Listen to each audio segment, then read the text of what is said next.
And good morning and happy Tuesday morning, December the 6th, 2022. Welcome to another edition of the Kitchings Table. I'm your host, Earl Kitchings. As always, glad to be with you. Sorry we have missed the past couple of weeks for various reasons, technical and otherwise, but nonetheless, we are here with you today, and we're going to bring you our thoughts on where we are today in the world. As you know, or maybe you don't know, most of us do know that today is election day, a very decisive election in the state of Georgia to determine a congressional Senate race between, ironically, two black men, ironically, between a former athlete, and a minister, ironically, between a Democrat and a Republican. All the marbles are on the table. And for what it's worth, when it's all said and done at midnight tonight, Georgians will have spoken. And for this individual before you, it will be very good if Senator Warnock returns back to Washington to represent Georgia. And for what the two gentlemen have been sharing, the interesting thing about elections is this. A lot of TV ads, a lot of inserts come in your mail, a lot of ads in newspapers or online, and you only get a snapshot, a very short window to listen, because that's basically all you can do is listen to what they say and what they say they will do. I won't say promise, because as we all know, promises can be broken, but they say what they're going to do and what their intentions are. And this particular race is no different. However,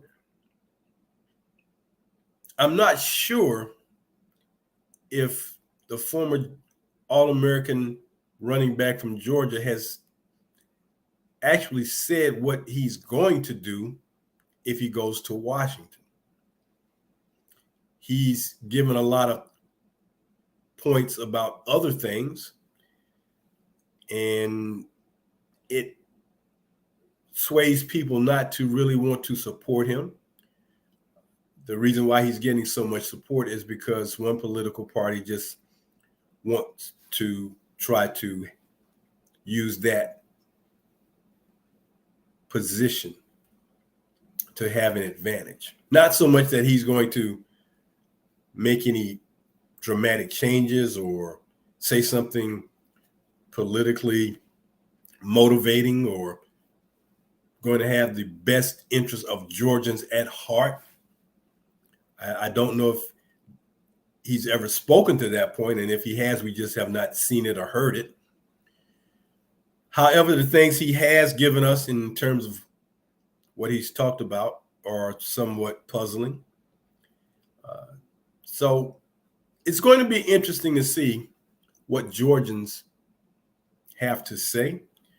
As you know, they're still in a political cloud as it relates to the former president trying to weigh in on the last presidential election. So a lot of things are going to be decided or will be cleared up. Let me put it that way. Will be cleared up after today in Georgia.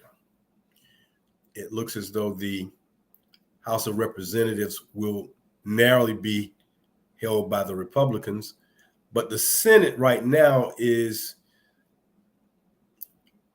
probably leaning one senator into the Democratic side.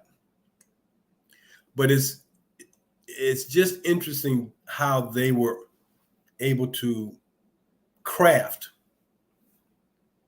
a way for Herschel Walker to become a politician. And politicians are supposedly, most times, people who have studied law or know a lot about law, because that's what going to your city council, your state capital, your congressional, it's about making laws and policies, not X's and O's on a football field. And granted, there have been some athletes who have made that transition. And if you look at their backgrounds will probably show you that they may have gotten a law degree or done some work in the field of politics or had some type somewhere. But it doesn't matter, because you can run for office. It doesn't matter what your background is. But it's just interesting that you prop up an individual who is not polished, enough to be a forebearer of political strength and integrity. So again, Senator Warnock has his work cut out for him. I think they didn't expect the type of impact that Herschel Walker has had on this campaign. I'm sure they didn't think it would be this close, especially with all the other things swirling around the Republican Party. But that's where they are. That's what's got to happen. That's what's going to happen today. After this runoff, a lot of money was spent. And, as we go into a time when they talk about inflation, it's funny how the fact of the amount of money spent in political races is not a factor in inflation. And I understand, inflation has nothing to do with it, but just look at how much money is spent for the election of one person to serve in office for a very short amount of time. And 2 years, 4 years, you spend tens of millions of dollars on campaigns to influence voters to vote so that their will is not always done, because the politician who gets in office has that vote. And it's not always their constituents' best interest that they're putting votes down for or making votes. Sometimes it's their own personal agendas or their own inferences from individuals who want some things done. So the political clout has a price tag. So to see a guy leave a state, supposedly my residence is in Texas, now I'm back in my home state of Georgia because I got a house here. They probably filled in all the blanks to make sure that when they propped him up to run, that wouldn't be an issue. But the integrity of a guy, and I know integrity falls sometimes very hard because not everybody is about being forthright. It's just kind of hard to wrap your mind and soul around a guy who his heart's really not into politics. Don't know if he really understands what's going on. I mean, you're swept in this wave of people loving you all of a sudden. You're this grand football player and everybody loves you when you were scoring touchdowns for UGA. Now they want you to serve the state. And I guess if some of the things he said had more depth in them and more meaningfulness to them, it would be okay that it would be a close race, but that's not what we're hearing. That's not what he's been saying. That's not what he's been doing. But yet, here they are in Georgia with this situation. So, lead off with that. We'll see how that turns out.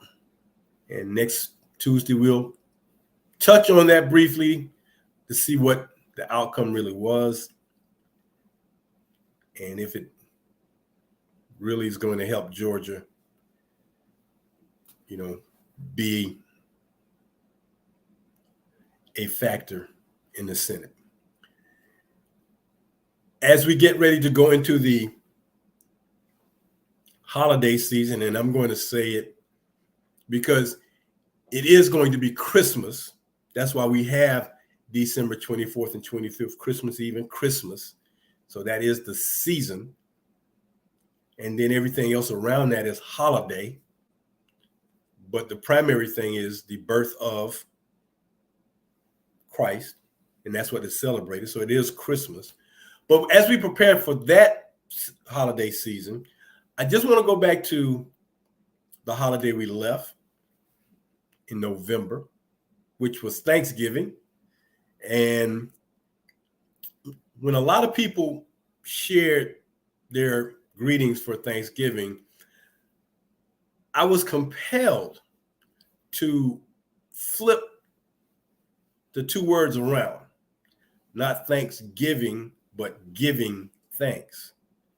Because I just felt we needed, or I needed, I won't say we, I just felt I needed to be more thankful for all the blessings and all the wonderful and positive things that have happened in my life, and for anything I have said and done to help anyone in their life that has been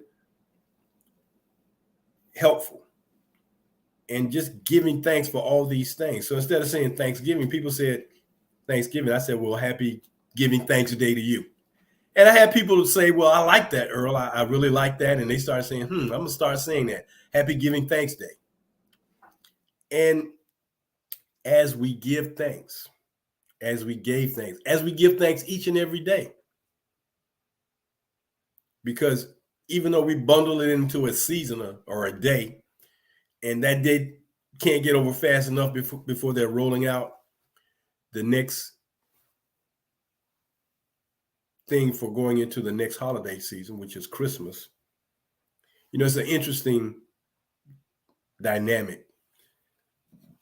Thanksgiving leading into Christmas, where you're giving thanks for things, and then they say it's better to give than to receive. So you give Thanksgiving, and giving is better to give than to receive going into Christmas. So you should be giving. You should be giving more so than receiving. But nonetheless, I hope that your holiday, your Thanksgiving, Giving Thanks Day, whichever you choose to say going forward, was very positive.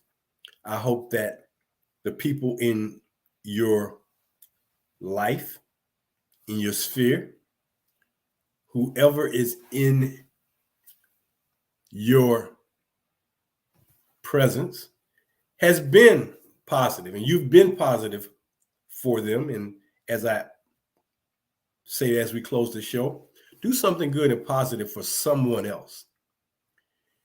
I used to ask kids in school, do you have a blessings bank? Like a piggy bank. Do you have a blessings bank? And I would always get, most of the times, the answer being no. They didn't even understand what a blessings bank would be. And what I would share with them would be, a blessings bank is like a piggy bank, and you put your blessings in them so that when you need a blessing, you can go to your bank and pull one out or use one of your blessings. Now, how do you get a blessing? And sharing with children, the simplicity of sharing this with children and their understanding and their conceptual understanding of this is, the saying goes, some things are so simple it's hard to understand. Simple things can be so easy to understand that they become hard. It's complex because you overthink. You're trying to figure it out. You're trying to figure out, well, what's the catch? And there's really no catch to it sometimes. It's just that simple. As simple as, if you do something good today for someone that is positive, if you say something positive for someone or to someone, you get a blessing. You take that blessing, and that blessing accumulates in your blessings bank. So that when you need a blessing, or when you're seeking that day and time of needing some help, you've got those blessings over there in your bank. Now, this is a conceptual thing. However, I believe in it, because the more good you do, the more blessings you get. And you can never have enough blessings, because sometimes you need a lot of blessings to get something done, to achieve something, to change something, to make something positive happen. So I would share with the children, the simplicity of a blessing is saying something positive to someone, thanking someone, holding the door for someone, picking up somebody's pencil if it falls on the floor, doing something good in school, doing something good in your family. Wherever there's something positive that can be done, you should get a blessing. And if you put that blessing in your bank, you got blessings. Now, when you have no blessings in your bank, this is the simplicity of it all. When there are no blessings in that bank, how can you use a blessing if you have no blessings in your blessings bank? So you're out. Your balance is zero. Insufficient funds, as they say in the banking industry. You're overdrawn. You need a blessing, but where can you get one? You don't have any of your own, and you can't go borrow someone else's. That's the thing about the concept. So do something positive. So I tie that back into Giving Thanks Day, i.e. Thanksgiving. And as you get ready to go into the Christmas holiday and the holiday season surrounding Christmas, do a positive thing. Say a positive thing. Teach our children the value of doing good and positive things each and every day. Our children are vulnerable to the many negatives surrounding them, and many of the negatives are in their environments. The world of technology impacts them greatly every day. How often do you see children with phones playing games on them every day? It became an electronic, I call it an electronic pacifier. You don't want to take care of your kids. You don't want to look after them. You don't want to interact with them. Give them that phone and let them play a game. That makes it easy, right?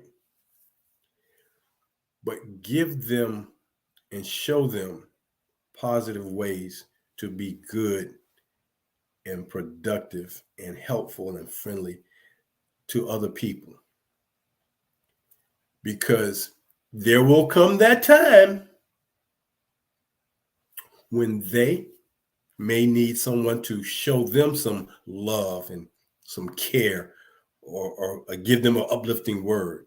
It's a 360-degree revolving concept. You may not need it today, but you might need it tomorrow. Somebody to uplift you, something to uplift you. If you give, you will receive, as it says. So if you give something, if you give a kind word, you'll get a kind word when you need one. And as we've seen, many of us over time, and as the slogan goes, he may not be right with you this time, but he's always on time. And that means when you need him the most, he's right there for you. And we have to teach our children, and we have to understand these things so we can teach our children. Because the teaching part of giving thanks and showing them gratitude, how gratitude works. It's not hard to share kind words. As they said, it takes more muscles to make a frown than to make a smile. We have to do a better job of teaching our children at home. And if someone who can give your child some positive words and show them some positive things, be happy that someone took that kind of interest in your child. We talk about it takes a village to raise a child. It takes a good village, a positive village, because they're good and bad. There's always, the yin and yang, the good and the bad. Yeah, they're bad villages too. And the bad villages who tend to have influence over our children, not so many good things happen for them and to them. And we have to be wary of that. So let's stay on the positive side. So that's my spin on giving thanks, Thanksgiving Day and Thanksgiving holiday as you get ready to prepare for Christmas holiday.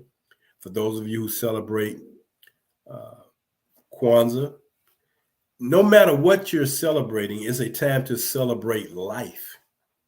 Celebrate your life with others and others with you. We all need someone else to help us go further in life. Keep that in mind. Hey, this is the Kitchings Table on Awesome Radio 96.1 FM, LBS FM. Check us out on Facebook and YouTube. Facebook. Facebook and YouTube, Roku and GPAC23. FaceTube. That would be an interesting thing. However, we're so thankful that we have this opportunity to bring our message and our words and our thoughts and comments and things we bring to you. So as we get ready to wind down the 2022 year, as we get ready to embrace a new year, as we look for our blessings to start a new year, continue to give thanks for everything you had happen positive to you in 2022. So we're thankful that staff and management of this radio station and this media platform gave us an opportunity to bring you our message here. So we've talked about a little politics. We talked about a little holidays. And it's interesting that within a 5-day window, not only are we looking at what's going to happen for Black men in politics in Georgia, I'm going to go ahead and put this out today because I'm getting a little weary of the talk about a former football coach at a Black college moving on to a power college, and people saying, giving their thoughts and reasons, because everybody has an opinion, but it's only one. You only get one opinion.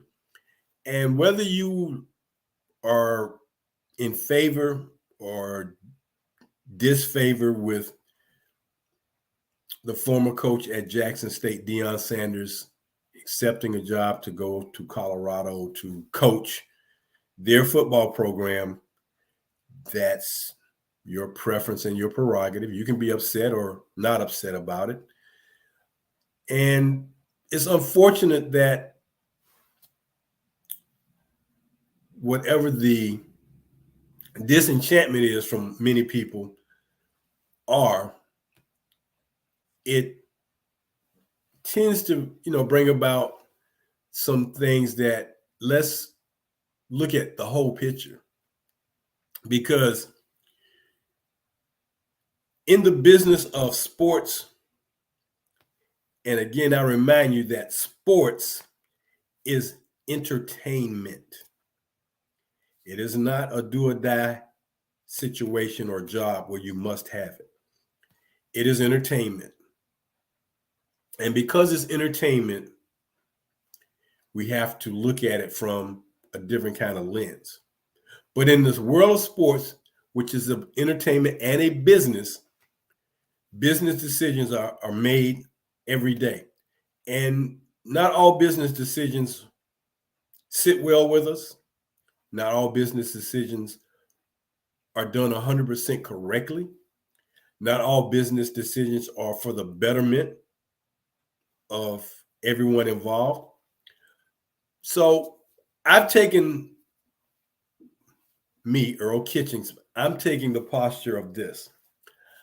I don't have anything disfavorable or negative to say about Deion Sanders making the move to coach at the University of Colorado.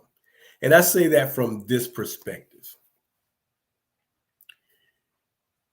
There was no guarantee, there is no guarantee that any coach is going to be at any school for a long period of time. There is a propensity at HBCUs that the coaches stay a little longer. And because Black people tend to have a little bit more favor for their own, yeah, we want our coaches, if they're being successful, to stay. And when you had a personality, and that's the first thing I thought about, the personality of a Deion Sanders, a marketing guru, my opinion, a media celebrity. He created his own persona and energy around who he is from that perspective. He's a showman, which is not a bad thing, because the greatest boxer of all time was a showman, but a great humanitarian. You can't say that Muhammad Ali was not a great humanitarian, but he was a great showman. He could sell you, but the things he did and said that maybe a lot of you did not know about were from a humanitarian standpoint. And because Deion came to Jackson State first as his first collegiate coaching job and said he would do some things, he would make some things happen. My thought is, well, if you you take a job and you're the head of that job in a corporate, structure, and you say you're going to put, you got these 10 goals. I want to do these 10 things, and I want to see these 10 things happen. And I want to make those 10 things happen. You do as many of them as you can and are allowed to do. And as you check off each one of them on the list, one moves off the list, you add one. It keeps rotating. One goes, one comes. So when I look at who he was and what he was bringing to the table at Jackson State and what he said he would do, he did what he told them he would do. He revitalized that program. He brought in some resources, monetary resources. He got some upgrades. He made the program relevant in the Southwestern Athletic Conference again, which they hadn't been. For the first time in the history of that school football program. The first time in the history of the program. And they've been playing football almost 100 years, if not 100. First undefeated season ever? Wow. And they've had some outstanding coaches, but this was the first time that had happened. He brought in talent. So the things that he was bringing in, everybody was excited.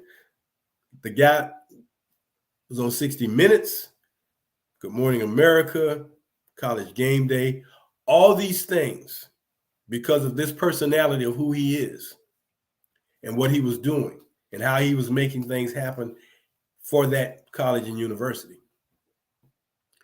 Because of this marketing guru, celebrity, Hall of Famer, All-American, all-pro football player.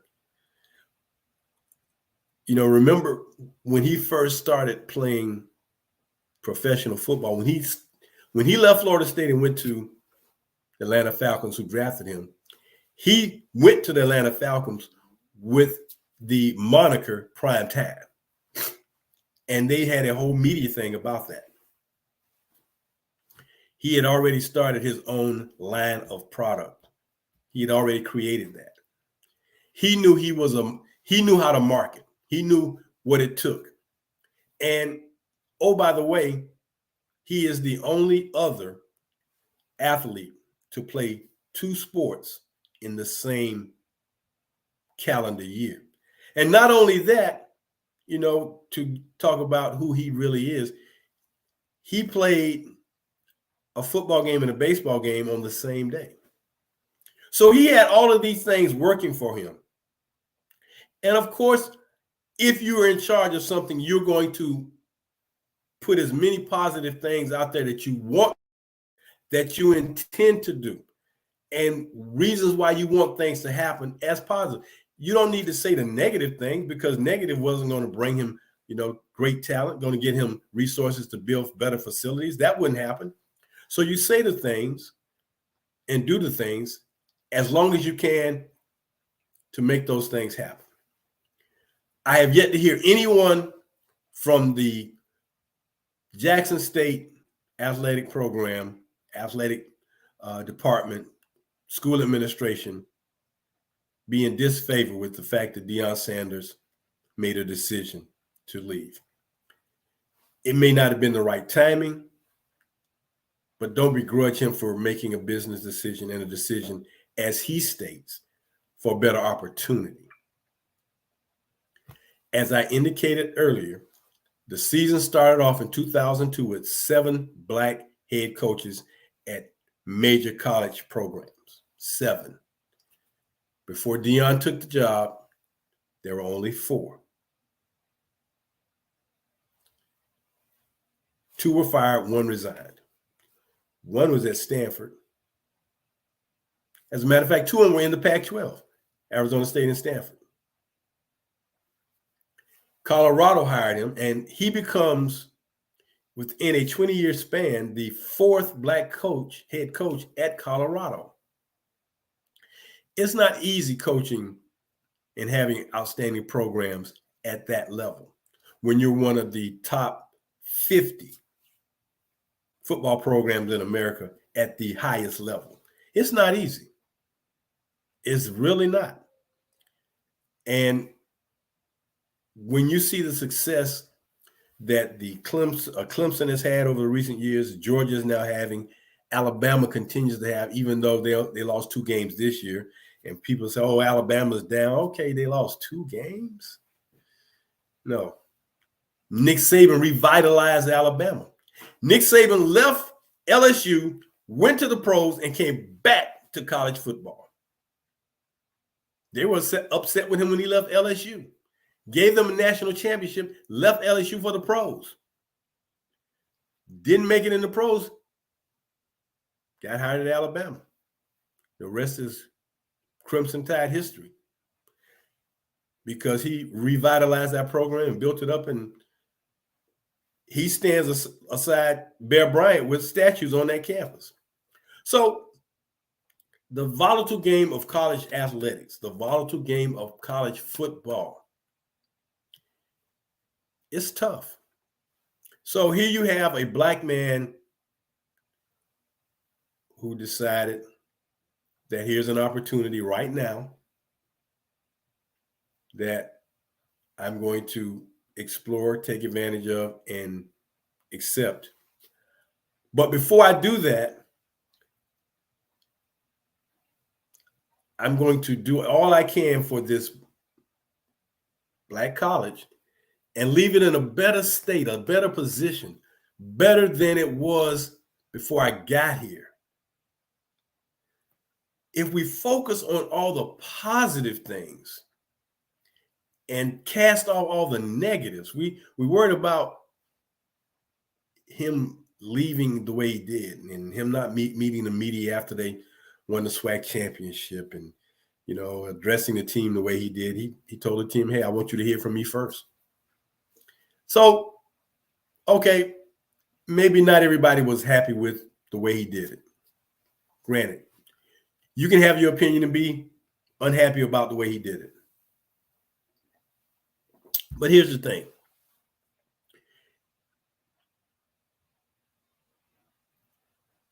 Are other coaches going to step up and elevate their programs? Can other coaches do what he did for that program? Can you revitalize a program, not just on the field, but on the business field? See, there's an athletic field and there's a business field. Although they overlap, they do remain separate at times. Can you help on the business field and the athletic field, or can you just do one? So here he was able to make all these good things happen for Jackson State. Now that they have these things, now that they're talking about building an on-campus stadium or whatever else they're going to do over there, let it be some positive. Hopefully this put a light on black colleges and make them more attractive to all athletes, but specifically black athletes, because there are about 50 black college football programs. 50.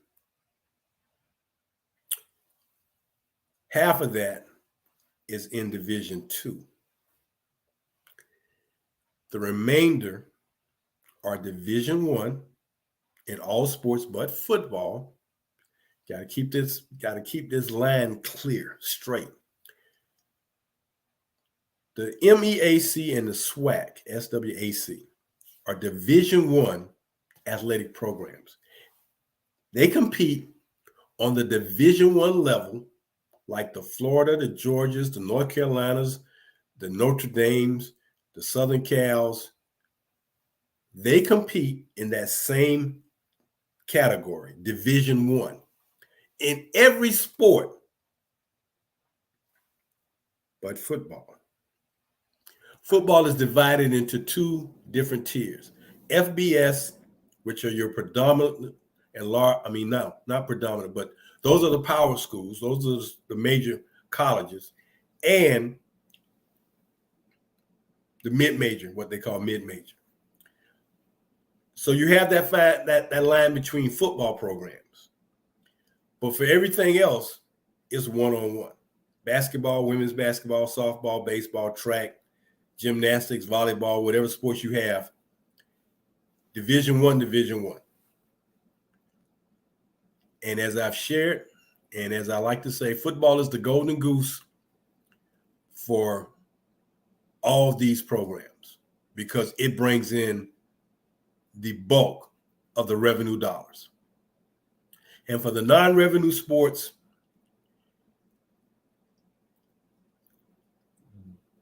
the funds that support you or support them must come from that budget and from other resources. So we talk about a man who did, in a short amount of time, about 3 years, many things, and the opportunity comes, and it may not be the best timing. However, he made a decision, and so I'm not begrudging him. I'm not saying anything negative about what Deion Sanders did because, hey, he did more in a short amount of time than was expected. And I hope that that template that he used to bring all this synergy and opportunity to bring in resources and upgrade facilities, that template can be used across the board for those colleges of the HBCU families. It's important. So as he was doing that, you've seen a swell of Black media come to the forefront, so that now Black college athletic events can be seen by more than just your major media outlets. Griot is the second coming of BET, Black Entertainment Television. Griot, Byron Allen, and all these streaming services and HBCU Go and HBCU football, all these things, and all the streaming and all the podcasts, all these other opportunities to now keep pushing the brand of Black college sports, starting with Black college football. The opportunities are now there. If the opportunities aren't taken advantage of, whose fault will that be? As we get ready to go into my final segment, I like to say once again, this is the Kitchings Table. I'm Earl Kitchings. We'd like to thank Awesome Radio 106.9 FM, WLBS. And we can be seen every Tuesday morning at 10 a.m. right here. We thank you for joining us. And we want to just let you know that we are always thankful for this opportunity. So let me just start to wind this down a little bit as we talk about college sports. Now, some of you may or may not know of this situation that swirls around things going on in the state of Mississippi. So before the football season started in Jackson, there was a water issue. The city did not have clean water to use. They had to send out bottles and bottles of water for the citizens to use because the water treatment situation there was bad. Now, Jackson is the capital of the state. So if it's bad in the capital, in the hub of a predominantly Black city, and the people have no clean water, i.e. Flint, Michigan, that's a problem. So you had that situation going on. Worry about that some more so than a man taking a job somewhere else. You don't have good water. Worry about that. Get that straight. Correct that problem. Correct that problem. Or correct the problem where $5 million was misallocated to another state university to build an athletic facility because a former athlete had influence to get the state